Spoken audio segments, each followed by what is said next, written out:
Welcome to the video everyone. आज की इस वीडियो में हम करने वाले हैं हरियाणा बीएससी नर्सिंग के लिए कुछ इंपॉर्टेंट पीवाईक्यू। तो ये पीवाईक्यू बायोलॉजी के होने वाले हैं। तो स्टार्ट करते हैं।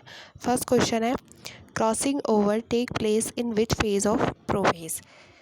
क्रॉसिंग ओवर किस फेज़ में होती है, प्रोफेज के किस फेज़ में क्रॉसिंग ओवर होती है। तो इसका स्क्वायर हमें पता है, लेप्टोटिन, जाइगोटिन, पैकेटिन, डिप्लोटिन, और एक और होता है लास्ट में डाइकाइनेसिस। तो इसका करेक्ट आंसर हो जाएगा पैकेटिन। पैकेटिंग में क्रॉसिंग ओवर होती है। Okay, so next question, which is not a method of in Situ conservation. In Situ conservation का मेथड कौन सा वाला नहीं है, biosphere reserve, botanical garden, hotspot, या ऑल ऑफ द अबव। देखो, बायोस्फीयर रिजर्व्स ये किसका एग्जांपल है, ये तो इन सिटू का एग्जांपल है, बट हमसे नॉट पूछा है। बोटेनिकल गार्डन ये किसका है, एक्स सिटू का एग्जांपल है। तो यही हमारा करेक्ट आंसर हो जाएगा, क्योंकि हमसे नॉट आई इन सिटू पूछा है। तो ये किसका है, एक्स सिटू का। हॉटस्पॉट ये भी इन सिटू का एग्जांपल है। Okay, so next question, in which zone human activity is completely prohibited. तो जोन हमारे पास 3 जोन होते हैं। इस तरीके से ना हमारे पास 3 जोन होते हैं। सबसे अंदर वाला होता है कोर जोन, ये होता है बफर जोन, और तीसरा वाला होता है ट्रांजिशन जोन। तो हमसे पूछा है कि किस जोन में ह्यूमन एक्टिविटी कम्प्लीटली प्रोहिबिटेड है। तो इसका करेक्ट आंसर हो जाएगा कोर जोन। कोर जोन जो है वहाँ पे ह्यूमन एक्टिविटी कम्प्लीटली क्या है, प्रोहिबिटेड है। और जो बफर जोन है यहाँ पे सिर्फ एजुकेशनल यूज़ के लिए आप विज़िट कर सकते हो। एंड थर्ड वाला जो है ट्रांजिशन जोन, यहाँ पे आप अपना रहने के लिए जगह वगैरह बना सकते हो। बट जो कोर जोन है वहाँ पे स्ट्रिक्टली प्रोहिबिटेड है। Okay, so next question, which percentage of oxygen is transported as dissolve state in plasma. तो देखते हैं, 97% नो, 70% नो, 7% नो, 3% यस। जो हमें पता है कि 97% ऑफ ऑक्सीजन जो होती है आरबीसी के थ्रू, ये ब्लड में जाती है आरबीसी के थ्रू। एंड 3% जो होती है वो डिजॉल्व स्टेट में प्रेजेंट होती है प्लाज्मा में। So correct answer will be 3%। Next question है, which is called as flyman of genetics. Genetics का फ्लाईमैन किसको कहा जाता है, मेंडल, मॉर्गन, वाटसन, या अल्फ्रेड। तो इसका करेक्ट आंसर हो जाएगा मॉर्गन, क्योंकि देखो मेंडल तो फादर ऑफ जेनेटिक्स थे, इनका तो कुछ लेना देना ही नहीं है फ्लाईमैन से। वाटसन जो थे इसने डीएनए का 3D मॉडल दिया था, और एल्फ्रेड जो थे ये मॉर्गन के स्टूडेंट थे। सो इसका करेक्ट आंसर तो हो जाएगा हमारे पास मॉर्गन, जिन्होंने फ्रूट फ्लाई पे एक्सपेरिमेंट किया था। फ्रूट फ्लाई पे एक्सपेरिमेंट किया था, इसीलिए इन्हें फ्लाईमैन ऑफ द जेनेटिक्स बोला गया था। नेक्स्ट क्वेश्चन है, the liquid part of coconut is. जो लिक्विड पार्ट होता है कोकोनट का वो क्या है, cellular endosperm, free nuclear endosperm, edible, या न्यूट्रिएंट रिच। तो इसका करेक्ट आंसर हो जाएगा free nuclear endosperm. Next question, a typical embryo sac is. एक टिपिकल एम्ब्रियोसैक के 7 cell 7 nucleated, 7 cell 8 nucleated, 8 cell 7 nucleated, या 8 सेल 8 न्यूक्लिएटेड। तो इसका करेक्ट आंसर हो जाएगा 7 सेल प्लस 8 न्यूक्लिएटेड। इस तरीके से होती है हमारे पास एम्ब्रियोसैक। इस तरीके से इसमें न्यूक्लियस प्रेजेंट होते हैं यहाँ सेंटर में। ठीक है, तो 3 तो होते हैं इसमें, एंटीपोडाल सेल्स, 2 क्या होते हैं सिनर्जिड, एक क्या होती है एग सेल, और एक क्या होते हैं पोलर न्यूक्लियाई। तो इस तरीके से क्या बच जाती है 7 cell plus 8 nucleated. Next question, lichen are indicator of which type of pollution. तो इसका करेक्ट आंसर हो जाएगा एयर पॉल्यूशन, क्योंकि जो लाइकन्स होते हैं वो क्योंकि हमारे पास जो लाइकन होते हैं वो पॉल्यूटेड एरियाज़ में ग्रो नहीं करते। तो नेक्स्ट क्वेश्चन हो जाएगा।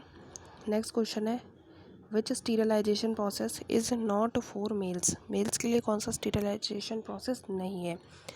वासेक्टॉमी। वासेक्टॉमी में हम क्या करते हैं? वासा डिफरेंस को कट करते हैं। ट्यूबिकटॉमी में फेलोपियन ट्यूब को कट करते हैं। तो इसका करेक्ट आंसर हो जाएगा ट्यूबिकटॉमी, क्योंकि हमसे पूछा है कि स्टीरिलाइजेशन प्रोसेस जो मेल्स के लिए ना हो। वासेक्टॉमी तो होता है मेल्स के लिए, तो इसका करेक्ट आंसर हो जाएगा ट्यूबिकटॉमी, जो कि मेल्स के लिए नहीं है, ये सिर्फ फीमेल्स के लिए है।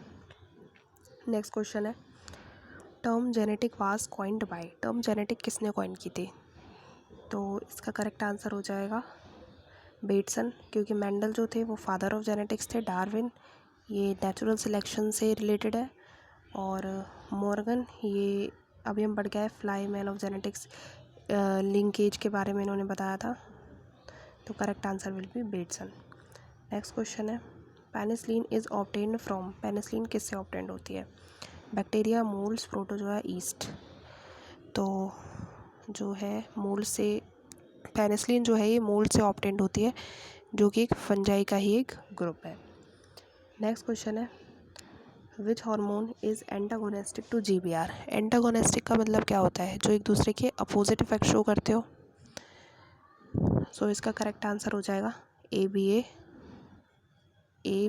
That is abscisic acid. Next question है the QRS wave represent. QRS wave क्या रिप्रेजेंट करती है? देखो हमारे पास 3 तरीके की वेव्स होती है, P wave, QRS wave and एक होती है T वेव। तो depolarization of atria, depolarization of arteries कौन सो करता है? ये तो P वेव का काम है। रीपोलराइजेशन ऑफ आर्टरीज ये तो हमें शो ही नहीं होती, ये तो रॉन्ग हो जाएगा। डीपोलराइजेशन ऑफ वेंट्रिकल ये QRS वेव का काम है, और यही पूछा भी है हमसे कि QRS वेव किसको रिप्रेजेंट करती है। T wave repolarisation of ventricle. तो इसका करेक्ट आंसर जो होगा वो होगा depolarisation of ventricles. Next question है एल्बो जॉइंट इज़। तो एल्बो जॉइंट इनमें से बताना कौन सा जॉइंट है जो हमारे एल्बो में प्रेजेंट होता है। तो इसका करेक्ट आंसर हो जाएगा हिंग जॉइंट। हिंग जॉइंट इसका करेक्ट आंसर हो जाएगा, जो कि हमारे नी में भी प्रेजेंट होता है। नी जॉइंट में भी हिंग जॉइंट ही होता है। नेक्स्ट क्वेश्चन है which is water soluble vitamin. Water soluble vitamin के बारे में बताना है। वाटर सॉल्युबल, देखो वाटर सॉल्युबल हमारे पास, तो इस क्वेश्चन में हमसे पूछा क्या है वाटर सॉल्युबल विटामिन। तो वाटर सॉल्युबल हमारे पास होते हैं B एंड C। इसके अलावा फैट सॉल्युबल हमारे पास होते हैं KEDA, कीड़ा ट्रिक से मैंने याद किए थे, आप याद कर सकते हो। तो हमसे पूछा है which is water soluble vitamin. तो वाटर सॉल्युबल B और C होते हैं। A नो, ये तो फैट सॉल्युबल है। B हाँ, ये वाटर सॉल्युबल है। D और K ये है फैट सॉल्युबल। तो correct answer will be vitamin B। Next question है the brain capacity of homo erectus is. Homo erectus की ब्रेन कैपेसिटी बतानी है। तो पहले तो आपको ये ऑर्डर याद होना चाहिए। ये ड्राहिन, D for dryopithecus, R for ramapithecus, A for australopithecus, H for homo habilis, E for homo erectus and N for Neanderthal, और उसके बाद आते हैं लास्ट में होमो सेपियंस, जो कि मॉडर्न डे मैन है। तो हमसे ब्रेन कैपेसिटी पूछिए होमो इरेक्टस की 700 cc, 800 cc, 900 cc and 1000 cc।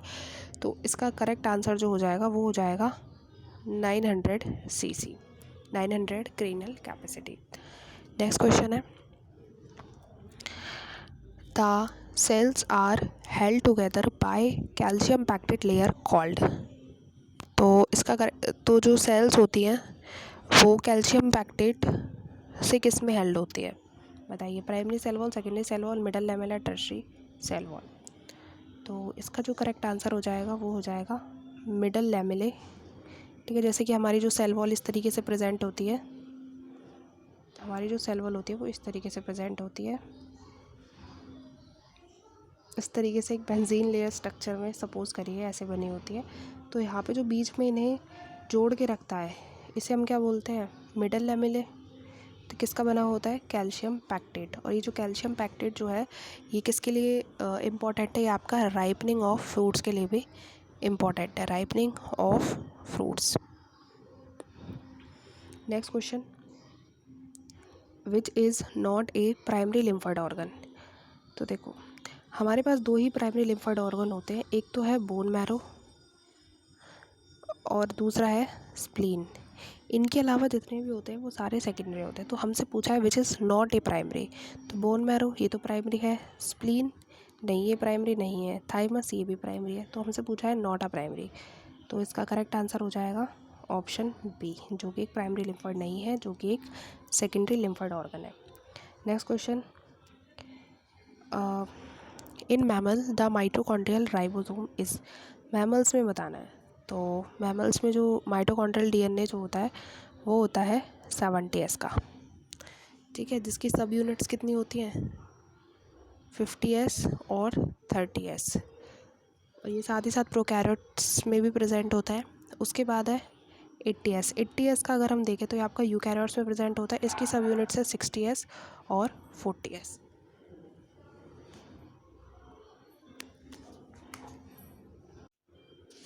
Last question है हमारे पास, acrosome of sperm is derived from, तो इसका करेक्ट आंसर हो जाएगा लाइसोसोम। लाइसोसोम क्या है, ये हाइड्रोलिटिक एंजाइम्स कंटेन करता है, जो एंजाइम ब्रेक डाउन में हेल्प करते हैं, ठीक है। तो लाइसोसोम को सुसाइडल बैग्स भी बोला जाता है। सो ये थे आज के हमारे बायोलॉजी के टॉप 20 क्वेश्चंस।